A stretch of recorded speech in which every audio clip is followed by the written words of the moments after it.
Notre grand témoin, je vous le disais, Mathilde Panot, qui a une actualité chargée cette semaine avec la réforme des retraites, évidemment, une défaite électorale pour la France insoumise en Ariège et des critiques qui se font jour au sein de la NUP. Mais si on vous invite, Mathilde Panot, ce n'est pas seulement pour parler de cela. Explication de Marco Pommier. Si on vous invite, Mathilde Panot, c'est parce que vous êtes en première ligne contre la réforme des retraites. À quelques jours de la décision du Conseil constitutionnel, farouche opposante à Emmanuel Macron, dans la rue comme à l'Assemblée. Jamais un président et ses ministres n'avaient autant et délibérément menacé la paix civile du pays qu'il gouverne. Emmanuel Macron fait honte à la France. Applaudis par les vôtres, les 74 députés insoumis sous votre houlette. À la tête de la France insoumise depuis 2021, vous êtes la plus jeune présidente d'un groupe à l'Assemblée. Jean-Luc Mélenchon ne tarit pas d'éloges sur votre personne, une trajectoire fulgurante. Député du Val-de-Marne, vous faites vos premiers pas de militante à l'UNEF. Première manif en 2005 contre le CPE. À votre arrivée à Sciences Po, c'est le choc des cultures, dites-vous. Votre moteur d'engagement, la volonté de faire bouger les choses et un sentiment de révolte. La politique, pour moi, c'est ce qui m'a permis de sortir la boule de rage que j'avais dans les tripes en quelque chose de positif. Votre marque de fabrique, les coups d'éclat médiatiques dont vous avez le secret. Vous ne faites qu'un seul geste en direction du peuple. Vous le bâillonnez. Bref, vous faites souvent le buzz, mais vous l'assumez, quitte à déraper. Madame Borne, il faut le dire, vous êtes une rescapée. Indignation dans la classe politique, le père de la première ministre était un rescapé du camp d'Auschwitz. Accusé d'antisémitisme, ce jour-là vous plaidez la maladresse. Des polémiques, mais aussi des victoires, lorsque l'Assemblée adopte votre proposition de loi sur la constitutionnalisation de l'IVG, historique. Aujourd'hui, collègues, l'Assemblée nationale parle au monde. Aujourd'hui, collègues, notre pays parle au monde. Quant à la NUPES, vous en êtes l'un des visages emblématiques. Cette coalition des gauches, parfois bien divisée sur sa stratégie. Le communiste Fabien Roussel parle d'une alliance dépassée. Et vous, Mathilde Panot, qu'en pensez-vous? La NUPES a-t-elle du plomb dans l'aile? On va commencer par ça, si vous le voulez bien, Mathilde Panot, cette déclaration de Fabien Roussel qui juge la NUPES dépassée. Il faut rassembler bien au-delà, nous devons parler à toute la gauche, dit-il. D'abord, sur le fond, c'est un débat légitime, selon vous, débattre aujourd'hui du périmètre de cette alliance politique? Tout est légitime, mais moi je commencerai par noter quelque chose. La NUPES, elle est née en 13 jours et en 13 nuits, suite aux élections présidentielles et au choix qui avait été fait par les électeurs et les électrices, et qui a permis de donner cette alliance autour d'un programme de gouvernement, et ensuite ces 151 députés de la NUPES, avec une multiplication par 5 du nombre de députés dans le groupe insoumis. Donc, depuis le premier jour, on nous explique que le lendemain et la semaine d'après, à chaque fois, la NUPES va se fissurer. Moi, je note que depuis 9 mois, la NUPES se consolide. Mais je vais dire là où j'ai eu un point de désaccord très fort avec M. Roussel sur cette question. C'est que quand il dit qu'il faut qu'elle s'élargisse, il faut parler à toute la gauche. Notamment avec M. Cazeneuve, qu'il prend comme exemple, là, je ne suis pas d'accord. Parce que nous n'avons pas de point commun avec M. Cazeneuve. M. Cazeneuve, je le rappelle, était ministre du Budget lorsque le nombre d'annuités des retraites a été augmenté. Il était ministre de l'Intérieur lorsque Rémi Fraisse a été tué. Et je le dis, nous, ce qui relie la NUPES, c'est un programme de gouvernement. Et ce programme de gouvernement compte un nombre de mesures extrêmement fortes, et c'est autour de ça que nous travaillons et que, je crois, nous construisons quelque chose qui a un espoir immense pour des millions de gens. Ça, c'est sur le fond. Sur la forme, qu'est-ce qui se passe avec vos alliés communistes? On a l'impression qu'il y a vraiment des tensions extrêmes entre, d'un côté LFI, de l'autre les communistes. On a vu des règlements de compte sur Twitter, notamment Paul Vannier, député LFI, qui en réaction propose à Fabien Roussel de se consacrer à l'organisation de son barbecue avec Bernard Cazeneuve et de laisser la NUPES tranquille. Son petit jeu de diviseur nous a déjà coûté le second tour de la présidentielle. Ça donne l'impression que vous avez du mal à vous parler en interne, à dialoguer, sans mettre tout sur la place publique comme ça. Non, je ne crois pas qu'on ait des problèmes avec des communistes. Mais C'est un problème personnel avec Fabien Roussel, c'est ce que vous êtes en train de dire ? Régulier avec des prises de parole de M. Roussel qui vont à l'encontre non seulement de notre programme, mais de ce que nous essayons de construire collectivement. Et je le dis, c'est une difficulté, mais comme vous le voyez, depuis 9 mois, nous avons fait un nombre de propositions de loi avec l'ensemble des groupes de la NUPES qui sont énormes en termes de travail législatif à partir de notre programme de gouvernement. Nous avons fait des motions ensemble. Nous venons de déposer une saisine, d'aller défendre notre saisine au Conseil constitutionnel ensemble.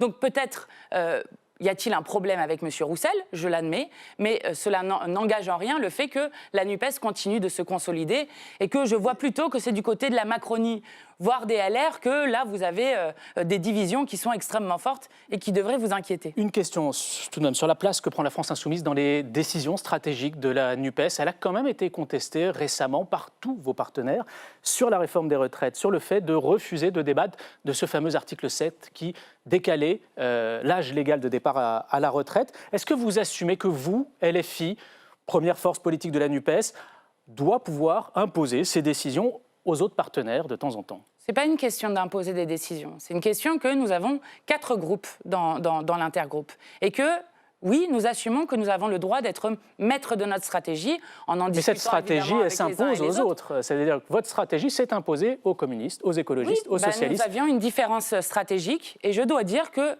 je suis assez fière que nous ayons réussi, et ça c'est pour le coup avec l'ensemble de la NUPES, à lever nombre de mensonges sur la réforme des retraites, notamment sur qui toucherait les 1 200 € bruts, puisqu'on est passé de tout le monde à 1,8 million, à 40 000 personnes, puis finalement à 10 à 20 000 personnes seulement dans le pays qui toucheraient ces 1 200 € bruts.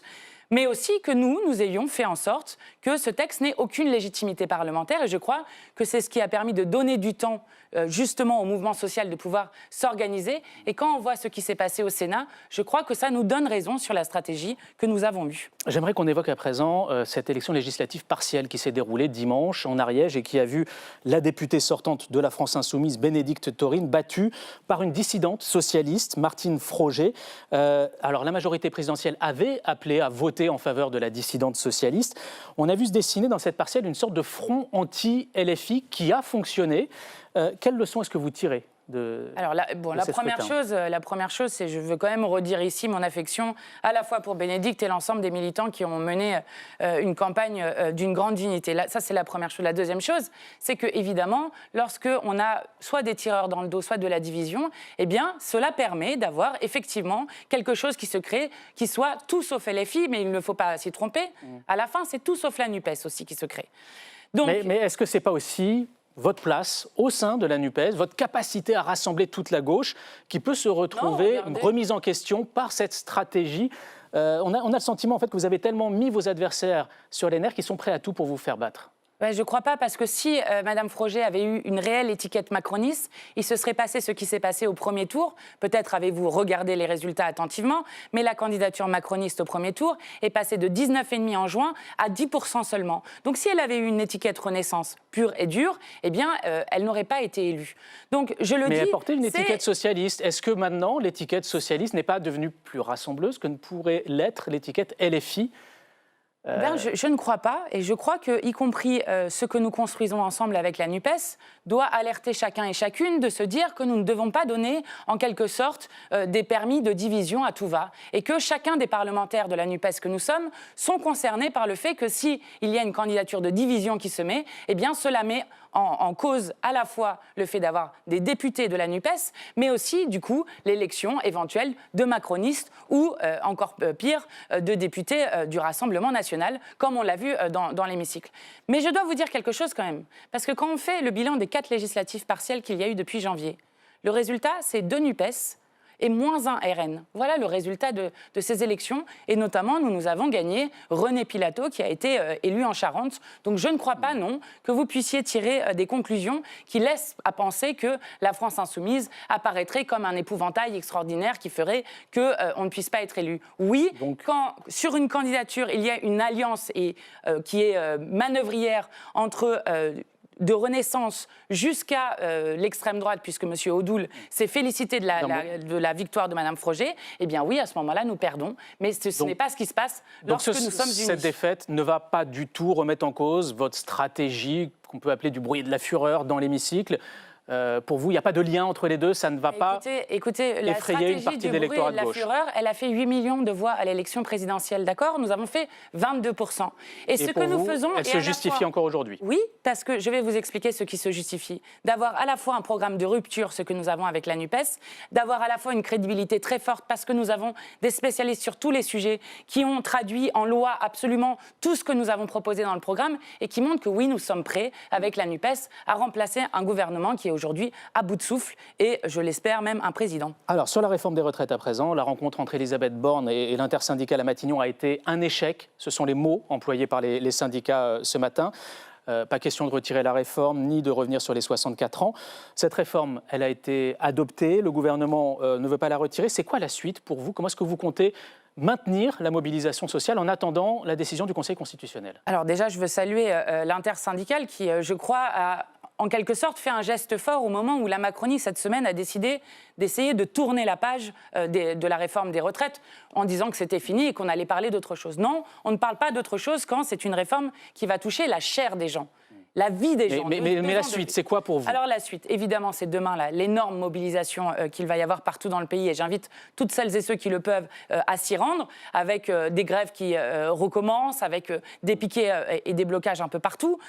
Donc ça, c'est la première chose. Et puis ensuite, la deuxième chose, c'est que je vous disais tout à l'heure, nous avons fait une saisine au Conseil constitutionnel. Peut-être que c'est le Conseil constitutionnel qui nous permettra de sortir par le haut de l'impasse démocratique dans lequel le président nous a placés. Parce que nous avons d'excellents arguments pour dire que cette loi est inconstitutionnelle et j'espère que c'est l'avis que rendra le Conseil constitutionnel. En tout cas, c'est une nouvelle étape et cette lutte va continuer quoi qu'il en soit. D'un mot, la nouvelle secrétaire générale de la CGT, Sophie Binet, les relations entre LFI et Philippe Martinez étaient plutôt fraîches. Vous avez bon espoir que les choses s'améliorent avec elle? Oui, j'ai écouté avec intérêt lorsqu'elle disait qu'elle voulait une normalisation des relations avec les organisations politiques. Ouais. Et je pense que c'est important puisque nous partageons un objectif commun qui est le retrait de cette réforme des retraites à 64 ans. Merci Mathilde Panot.